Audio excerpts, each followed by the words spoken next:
Alamin naman natin ang latest sa Batasang Complex mula sa aking partner na si Cara David. Cara. Yes, Howie, mamayang hapon nga, alas 4 ng hapon ay ihahatid ng Pangulong Noynoy Aquino. Babasahin niya ang kanyang State of the Nation Address o SONA dito nga sa Kongreso.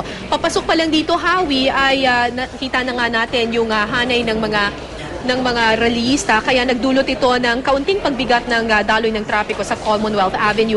Pero Howie, ang ginawa kasi ng mga pulis dito at mga traffic enforcers, naglagay sila ng counterflow sa bandang St. Peter's Church.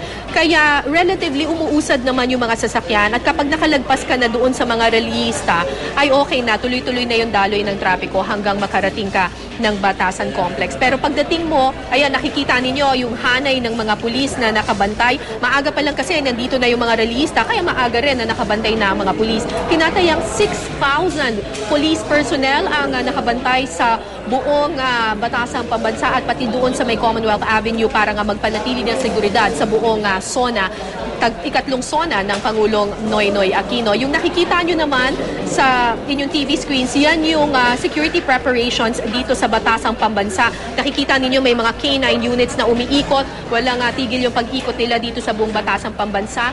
Lahat ng mga pumapasok, kahit na ikaw ay may ID ng Kongreso, kahit na ikaw ay may official na SONA na ID, kailangan dumaan ka dun sa security nitong Batasang Pambansa. Lahat ng bags ay chine-check ng x-ray, tapos bubusisiin pa, tatanungin kung meron ikaw camera, kung ano pang mga bagay. At pati yung mga gadgets, Howie, yung mga laptop computers and all your gadgets talagang i-check dito sa Batasang Pambansa. One of the most important days for Congress kasi opening ng mababang kupulungan at opening din ng sesyon. At mamaya nga darating dito si Pangulong Noynoy Aquino para maghatid ng kanyang ikatlong State of the Nation Address. At